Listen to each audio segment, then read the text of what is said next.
Hey everybody, welcome back to another episode of the Women's Fittest. I'm super excited to have IFBB Pro Tia Douglass with me here today.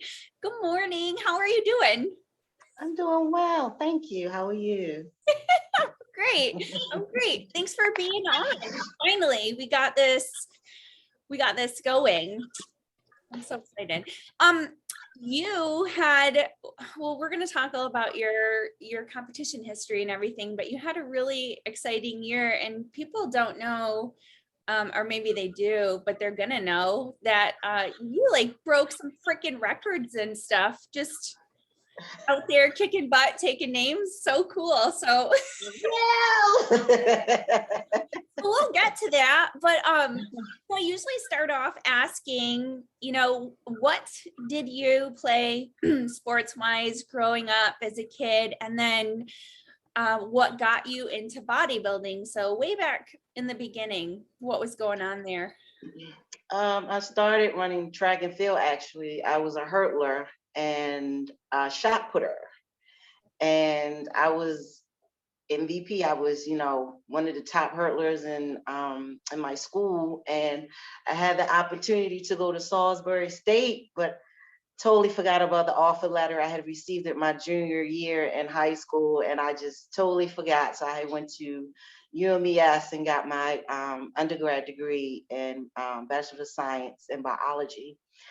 But after that, a couple years later, I started working out and, didn't think anything of it. And then I hit a turmoil where I had lost my job. So I started working out. And my homegirl at the time, her husband, was training me because, I have a thing where when I'm depressed, I eat, I'm an emotional eater. So I didn't want to fall down that road. And I'm still struggling with it to this day. So we're working out and he's like, oh, well, won't you start, won't you do bodybuilding? I was like, I ain't trying to look like no man. I'm not doing that. Well, here we are almost 10 years later and I'm still doing it. Tricked you. You were like, you got hooked. I did. It's a love-hate thing. It's a love-hate. Yeah. I can relate a lot to that emotional eating. There's like basically two different types of people: the people who don't eat when they're stressed out, and the people are like, yeah, it's really tough. I know you've posted about it on social media, struggling sometimes with your off season and, but I think it works out well for you because you've made such awesome gains in your off season as well. If you get people who don't eat, they don't grow either, trying to stay lean all the time. Yeah. So when was your, so tell us about your first show and when was that? And then let's talk a little bit about your competition history. Actually, I started in the USBF as a figure girl. Okay. That's the natural bodybuilding show I did in Pennsylvania, and I didn't place very well. I was under Margie at the time, Marvelous Margie. And then later on, she started, really get into, bodybuilding and more focus on her. And I didn't want to take that away from her because I understand. So I was like, well, if you don't mind, I'd like to have Tracy Rugger, who's now my coach years later, but she's again my coach now. I had asked Tracy to be my coach, and I made sure Margie was okay with that, and she said sure. So I did another show, and that's when Physique came out, and I did Physique, and I placed first. And then the second show after that, it was like, well, you need to add a little bit more size. I said, cool. We added some size, and they said I was too big, so I switched to NPC. My first NPC show was 2013, and I placed second. And if I'm not mistaken, that was the Jay Cutler Classic. They don't have that anymore here. Okay. Yeah. So I've been doing everything since.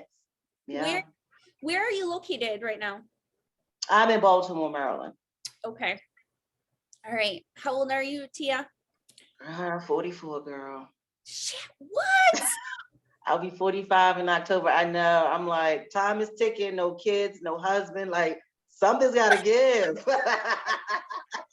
Well, forget about this. If we can just turn this into a little dating,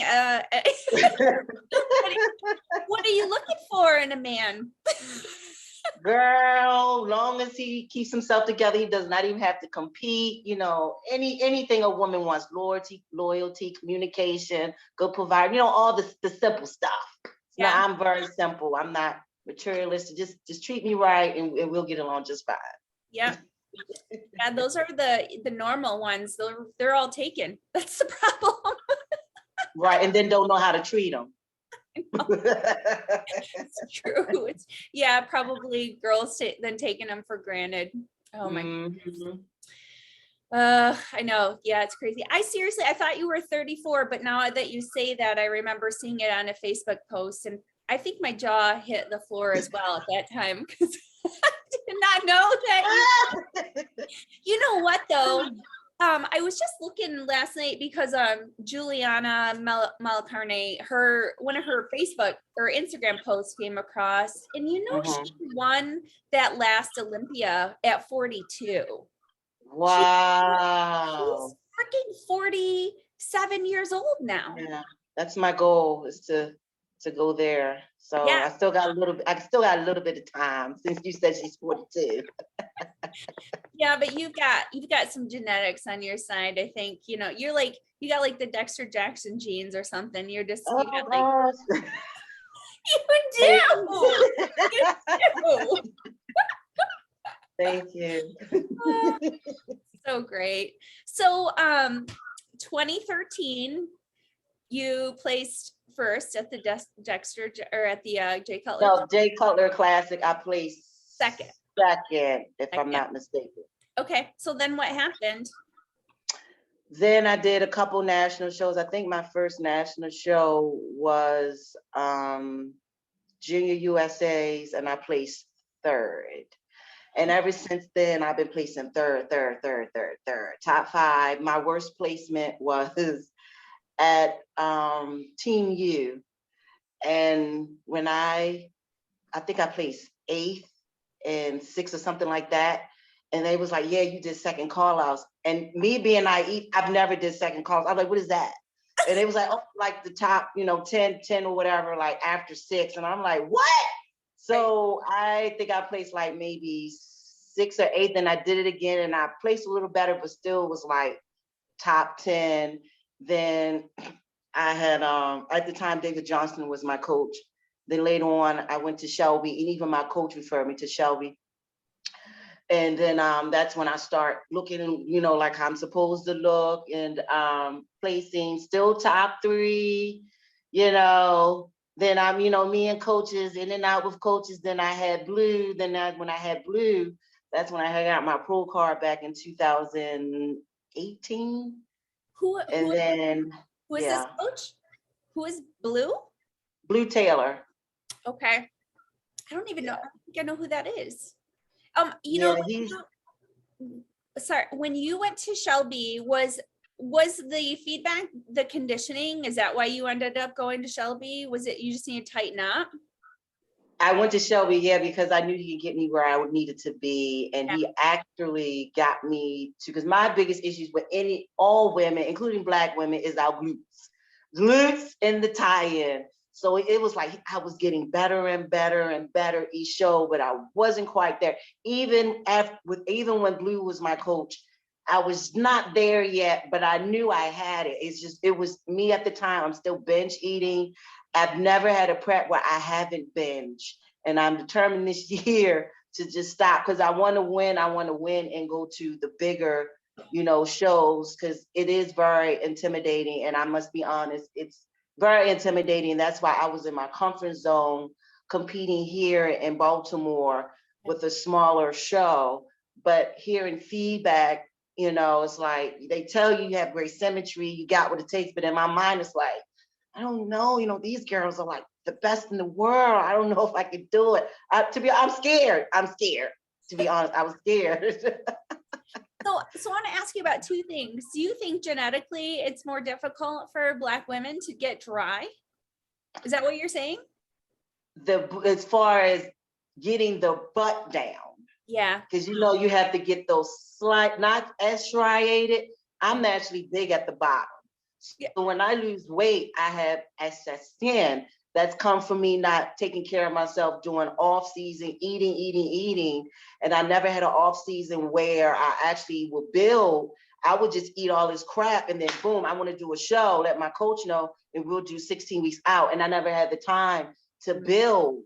And that's why I still have the excess skin. But now, since I'm back with Tracy, I'm starting to get tighter. You know, it's time for me to start getting things right during off season. So when I get back on season, I won't have that issue anymore. But it's that saggy skin because my butt is a pancake on stage. Yeah. It's really, it's a tough cycle to like slow down. You know, like it sounds like you need to take a longer time dieting, but Yeah. so it's not so extreme, so you don't rebound quite so much. Have you looked into this at all? Like why, you know, what's your trigger with your emotional eating? Do you know? I've been dealing with this for years. I get it when it started actually when I start losing my job and when I'm stressed out. It can be a relationship, it could be job. When I was unemployed, anything that stresses me out, I eat. And I have to take in consideration to get it under control. Because I know you've seen some of my pictures. I was huge. I was pushing 200. I was almost 200 pounds. And I'm 5'3". So it's like, people are like, well, you don't look it. I'm like, honey, my knees is like, you gotta get that in check. My knees, my lower back, it was killing me. I couldn't even go up the steps without breathing hard. It was just a mess. Yeah. So, what was your last stage weight? What are you dropping from your off season to getting on stage? I think my last stage weight, I think I was like in the 130, 140s, but that was the best I ever looked, especially in my hams and my glutes. Like I've never seen my glutes like that since I've been competing since 2012. So it's like, okay, we're getting somewhere. So I think my next show, I will be right where I need to be when I, get back into prep mode. It sounds like you struggle with understanding that you are on the same level as those other athletes that you're competing against. You know what I mean? Yes. Yeah. Yeah, it is. Yeah. I don't know how to tell you that you are. I mean, I don't know if you call it humble. I don't know. Maybe, and that's why I go through this phase of disappearing on social media because it can be depressing. You're looking at other competitors. You're like, man, do I got what it takes? It can get overwhelming because I have this thing when I'm starting prep. I don't go on social media. I'm ghost for a little bit, and then I pop up and I'm lean and I'm about to do a show. So it's like. Social media can play an effect too because you're looking at what other people look like and you're like, do I have what it takes? Marvelous Margie, she gave me good feedback. And Andrea Shaw, she told me to switch over to bodybuilding. I'm like, girl, I ain't you, girl. Heck no.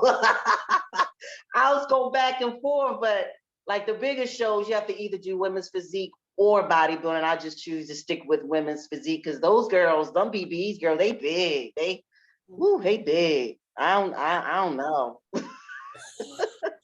No, but they're all over, they're all like 150 to 180, Yeah. That's a lot of girls. That's a lot of muscle to add too. It's a lot of muscle to add. I think, man, Drea and Margie carry it so well though. It just looks so beautiful. So they beautiful. do. But I think they're both taller, aren't they? Yes. Yeah. Yes. And I'm a little midget. Yes. I'm one of the smalls. We call the little people the smalls. I'm one of the smalls. They're the talls. Fun size. Yes. Oh my goodness. Well, it's really, really tough. I don't know. I don't know what to tell you. You gotta know your work. I know. Usually I don't tell my shows, but I do have a show on mine and it is a bigger show. And I talked to my coach about it and we're going to do it, closer to the show day, I'll give out my show. But, I'm just like, okay, I'm stepping out there, I'm gonna do it. And then, it can be a little nerve-wracking. And then I need to, do more open shows because I'm always in masters. And, people don't believe I'm in masters. I'm like, I know. yeah. Yeah. Like, where's your birth certificate? Yeah. So yeah. So I was going to say, do you think that part of this struggle, because it's common. I want you to know, like, you're not alone. It's tough to hear about the pros who are able to, it blows my mind when you have people who are like, oh yeah, I don't have any issues with food and following a diet. And you're just like, what? You lie. You lying.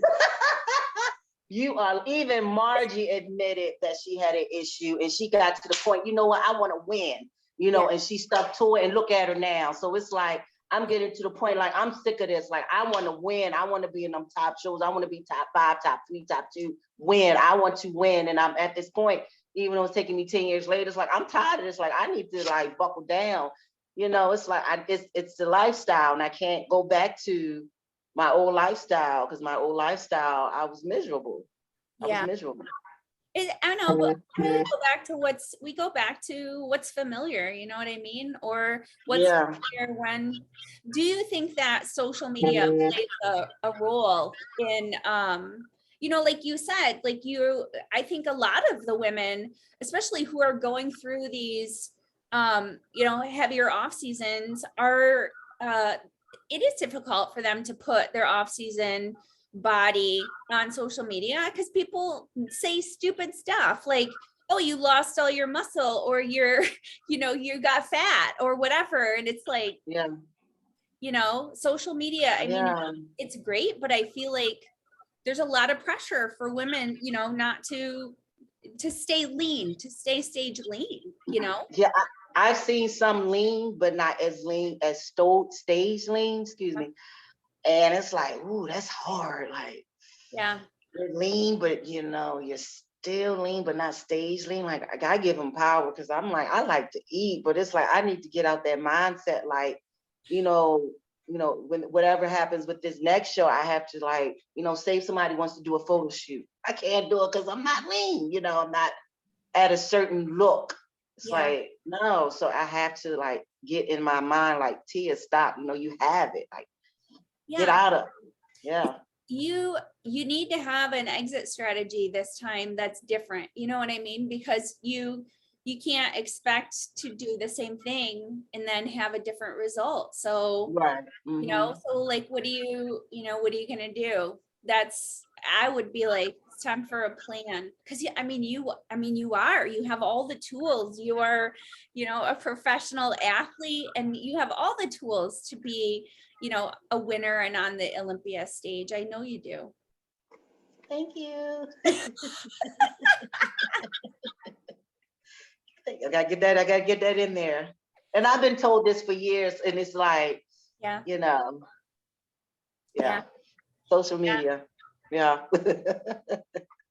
you don't need social media. You know what I mean? You don't need to have that. Nobody's expecting that of you. We put so much pressure on ourselves to, like, entertain nobody, Right. None of them are going to be your husband. No, and my little fur baby is keeping me well occupied and working out, running with her, chasing her. So I don't think I'm going to be gaining any of that weight back, because she's keeping me very active. What kind of pupper do you have? She's a Cavapoo. She's between a Cavalier and a Poodle. And she's so fast. Like, my God, like, if she has this open space, I don't even think I can catch her. She's too quick. I'm like, girl. Oh my God. Don't let her outside. No, and if so, she'll be on the leash. Yes. Oh my goodness. Well, I want to talk about the records that were broken. Let's talk about this last competition season. That was mind-boggling. What did you do? What did I do? So I had got my coach Tracy at the last minute. I got her like 6 weeks out. I was going to do Pittsburgh Pro, but I backed out because mentally I didn't think I was there. And looking back, I was, but it was like I didn't think I was there. So I said, let me just, be in my little comfort zone again. Let me just do another show here in Baltimore. And I didn't think I was going to win. I won 2 of the divisions I was in by myself, which was the bodybuilding. There was nobody in my that was competing against me. So that was an automatic. But then when I was up there looking at them other girls, and I'm like, I didn't think I didn't think I was going to win again. And I was shocked. And I was like, oh, okay, 2-time, for our bodybuilder to win 2 times, let alone crossing from bodybuilding and women's physique, winning both divisions has never happened. And I didn't know that had never happened until Palumbo, if I'm pronouncing his name correctly. He had it on his YouTube channel. Dave had it on his YouTube channels, and he had me on there, and he was saying I had broke the record in bodybuilding of winning both divisions in bodybuilding and physique. And I was like, what? I don't keep up with stuff. Some, you got some pros I don't know. I'm in my little bubble. So it's like certain days I didn't know. So I was like, wow. And then when it happened again last year, I was like, okay, I mean, this is it. Maybe I need to step out and get up there with them big girls and, show them that I have what it takes. So yeah, it was great. It was great. So do you think that what's the harm, right? What's the harm in stepping up with the women's bodybuilding and seeing what you know? It's no harm. I know that, like you had mentioned before, I know I have to take more time off to build because my issues is my quads. I want them Margie quads. I want them Andrea Shaw quads. I want them quads. Right. So I know that's going to take some time. I want them glutes. Yes, I know that's going to take some time. Yeah. So is your day set up pretty routine? Now it is. Okay. The other shows, and I think that's why, I think that was one of the reasons why I was really having a hard time with my eating. I was working a 12-hour shift. Oh, God. And night shift. Oh. I was working at McCormick. So I'm not there anymore. And it was already stressful in that environment. And I'm stressed at work. I'm stressed working 12-hour shifts. Sometimes when I get off work, I go straight to the gym, sleep for like maybe a couple hours. I'm back in the gym again. And then later on, I will go and sleep for maybe a couple more hours and then go back to work. So I'm not even getting any sleep. So it's like, but I wanted it that bad. I wanted to win, and I have to do what it takes to win. Yeah. So it was stressful, working night shift and then you go into the gym. But it's like, I'm not the only one doing this. But it's hard, especially my friend, she's a nurse. She does it too. And I'm like, girl, I don't know how you can do it, working nights and gym. And it's hard. It's hard. And if you got kids, that's even harder. Yeah. Well, I mean, everybody has their different, like different people can handle different stuff better. And I know I personally have worked 3rd shift jobs before. And I mean, I don't function well if I don't have 8 or 9 hours of sleep. I just don't, Yeah. And some people don't need that, or some people can do, these nursing shifts that are 12 hours. I have a friend of mine too. She does 12-hour shift, goes to the gym afterwards and goes home. But I mean, she does it, but is it optimal? Is it ideal? Even if somebody can do it, it doesn't mean it's best. So yeah. I'm good now. I work a day job, no weekends. I'm cool. No stress. I'm back into my degree in my field. I work in a pharmaceutical company. I'm good. Even my supervisor is wonderful, so I'm good. Hey. No stress. See, that's a blessing. That is a blessing. It is. Yes, definitely. Definitely. Yeah. I think, a lot of the stress in life is, adjusting these stresses is just picking apart finding what the worst things are, and then systematically, like you said, your job was a big problem, you fixed that. Now it's, it's going through all the things and figuring out, like, what can I change, instead of trying to be like, I got to change my life. And then it's like, where do I start, Exactly. Yep. Yeah. Exactly. Well, I think that's really, how long have you been at this pharmaceutical company then? I just started in September. I've been everything from a lab tech to a scientist. I've done it all. I'm a geek. I love science.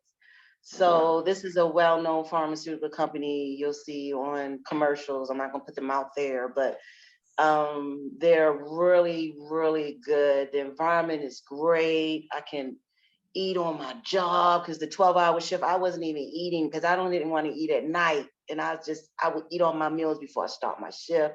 So this job, I love my job. I handle human and animal cells, so it's great. I can't complain. So I'm a geek, minus the bodybuilding. I think that's awesome. I love the science. I like the science aspect of bodybuilding. I like, learning about training and diet in that respect as well. So that's very cool. Very cool. So you're not going to share what your next show is. You're just gonna. No, not yet. I like to pop up. I like to see the reactions when people see me. Oh my word. This is going to be, how many pro shows have you done? Oh my God. I can't even. I know I did Universe twice. Okay. Jay Cutler, Sean Ray. Here I've done the Gladiator 1, 2, maybe 3 times. Pro shows, I've done more NPCs than, of course, that I have pro shows. So I've done over about 10 shows, probably more than that. What's the closest that you have, what's the highest placing that you've gotten? Like when was your pro debut? How did you place on your pro debut? Remember, the pro debut was the breaker. Okay. That's on my first pro debut. But for me, my getting there with them girls pro debut, that will be this year. Okay. Yeah. So we'll see how that is. There more. They'll definitely more competitors in this show. So we'll see how that goes. Okay. Okay. Yeah, we need a win. We need a win to get you to the. Oh my gosh, that's my goal, is to get there. That will be a blessing. I just keep visualizing it, that the O. I know I have. I just need to get mentally prepared and stop, overthinking, and like, you got it, Yeah. So yeah. Yeah. I always joke that I need somebody to follow me around and just smack food out of my hands. So I mean, well, and it's like, and there's no excuse because it's just me. So it's like, there's nobody here forcing anything. So me and my Popeye's chicken and my curry goat, I was Popeye's chicken and currying it up. I mean, I love some food. So funny. My 5-piece. My pancakes. See, I don't think there's any shame in that, because I know a ton of bodybuilders, male and female, who got into the sport because they're always like, I'm a fat kid at heart. You know what I mean? Like, right. There's plenty. So it's just a matter of reeling it in. Yeah. You can do it. Yeah. I can, and I will. I'm at the point now that I'm tired and I'm ready to, see what I actually would look like without, other than what my coach tell me to eat, because the refeeds. I want to actually see what I would look like without binge eating, because I know I will look way better than what I've been looking these last couple of years. Yeah, and you'll feel better about yourself. Oh yeah, definitely. Yeah. Definitely. Well, we're rooting for you. I'm rooting for you. Thank you. I appreciate it. You have some time for some quick, some fun questions? Sure. Bring it on, honey.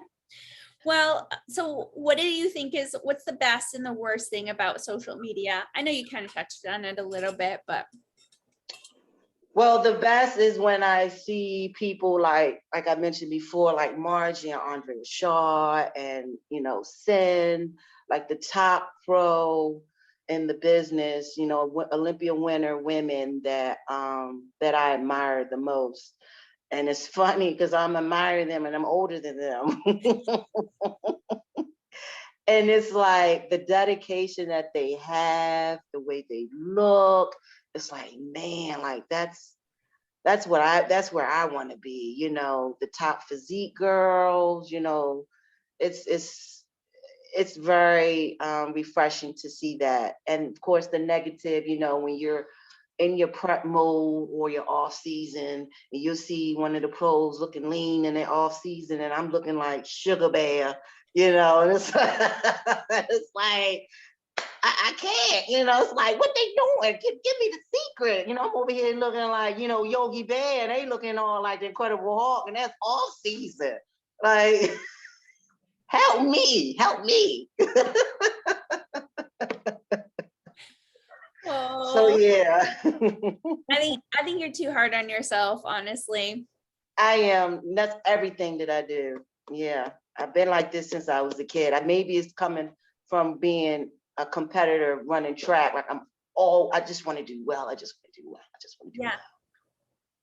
Where are you in the birth order with your siblings? I had a brother. He had passed away back in '96. I think that was the end of my freshman year in college.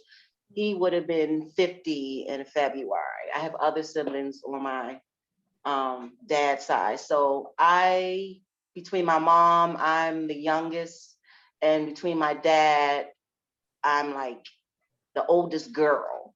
Okay. So yeah. Okay. I'm sorry for your loss. Oh, thank you. I know he would have been proud. And that, just to step off a minute, I knew I was strong. Let me go back to that. I knew I was strong when I was 16. Or no, I was 13. And my brother was like he was around 18. My brother was like 6 feet tall. And I would pick him up. And I'm like 13. He's like, pull me down. So I knew it was something there, but I didn't know what it was. So funny. Yeah. That's great. You know what that reminds me of? I always used to arm wrestle boys when I was in like middle school and stuff. It'd be like, yep. Yep. Tomboy. I'm still a tomboy, but I still look cute when I'm in the street. So yes. You do. Yes, you do. That's amazing. Yeah. So heels or sneakers? What do you prefer?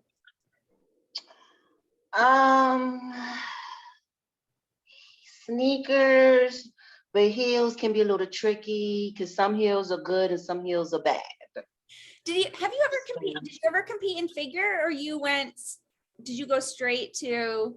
No, I never did figure in the NPC division. I only did figure in the USBF, which is the United States Bodybuilding Federation. Yep. One time. No, ma'am. You got to make sure you're walking and you got all this oil and stuff on and you're trying to make sure. I don't have that sit glide. I know I will fall. Give me the flat feet with no shoes. No, I don't have it. No.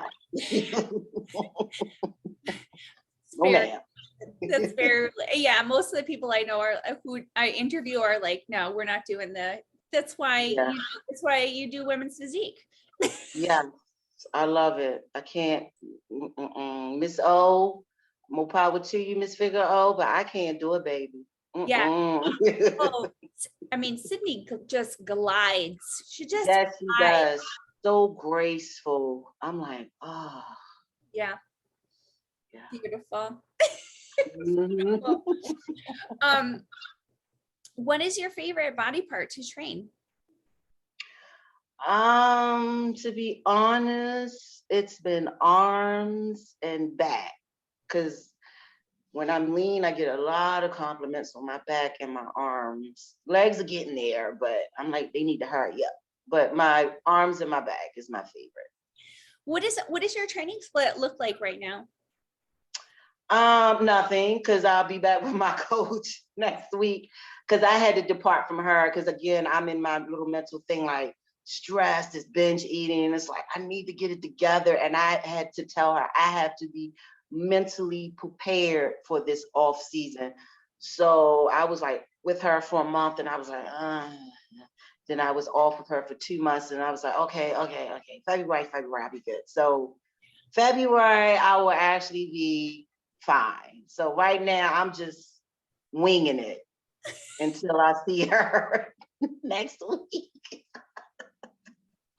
That's it. I'm winging it, girl. Yeah. You know, Tia, I appreciate your honesty, honestly, because it's like, you know, everybody, I would look at you and think, you know, she's a professional athlete. She's got her shit together. And I appreciate the realness of the struggle. Like this is, you know, I am sorry that you know, that you're going through all these changes and, you know, the evolution, but you'll get there. And I just, you know, this is going to be very meaningful to a lot of people because, you know, everybody now, especially, they're just trying to put their best face forward, and you don't know what people are going through and struggling to try to follow their dreams. So exactly. I mean, that was my main purpose of when I posted my off season to my prep, about to step on stage season, because people always see the end result, but they don't know what it is in the beginning. And when I tell them the issues that I have mentally, they're like, wow, like, yes, it ain't easy. Like I still struggle, you know, and I have to just take it one day at a time. Like I said, I've been struggling with this for over 10 years. So it's like, you know, it's hard, but you have to be mentally prepared. When I used to coach people, this particular individual, she wasn't mentally prepared. She thought, oh, you know, I'm gonna get this in. Then once she starts seeing me put that diet in, yeah, it's starting to wind down the training, and she's starting to feel it. I'm like, yeah, you're not mentally there. And she agreed, you have to be mentally prepared for this. I want people to know it is not easy when you are competing. It is not. That's why I post my yogi bear physique to my, you know, She-Hulk physique, because people don't believe I can transition in that short period of time within 6 months. But it's just a lot of consistency, a lot of cardio, which is, you know, when you're that big and you're trying to cut it down within 6 months, that's a lot of cardio I have to do. So now it's like, I'm not big like that. Now it's like, cool, my prep will be smooth. I don't have to lose all this weight. I'm good. And that's the downside of it. You don't prepare off season, because when you're that big and you have a show within 6 months or so, you got to do a hell of a lot of cardio to get that weight off. And it's stressful. And I think that's where the eating comes in, like, man, this is, I got to do all this cardio in the morning, more cardio in the evening. It's a lot. It's a lot. So I just tell people, please, when you off season, just, you know, focus and maintain, because prep is going to be really hard, really hard. yeah. Yeah, I mean, it's just such an eye opener that the struggle is different for everybody, and everybody handles prep and bodybuilding differently. So I appreciate you, and you're going to be okay. Thank you. Yeah, I'm ready. I'm at my ready. Like, I'm ready. I can't wait till I start with my coach again next week. So I'm looking forward to it. Yeah. The job thing's going to be huge. That is, you know, just having that taken care of is, oh my gosh. Yeah. But even when, you know, you would think like, oh, like I got that taken care of, but with everything's a process, and it takes a minute, you know, it takes time to settle into what your new like normal is, you know what I mean? So yeah. So I hope that goes well for you, and it continues to go well for you, and we will look for you to win your pro debut. That would be awesome. Thank you. With the big girls. Yeah. You belong there. You know you belong there. You belong. Yeah. Thank you. Tia, where can people find you where can they best find you if they want to follow you and support you in your journey? Well, they can always Google my name, Tia Douglass with 2 S's. I pop up everywhere. Instagram, Bella Body Physique, and Instagram, IFBB Pro Tia Douglass. So they can just Google my name, and I'm everywhere from singing to competing. I'm everywhere. Singing? I forgot about the singing. No, don't do it no more. Maybe you should sing us out. Maybe we need a little. I don't know what to sing. What is? Let's see.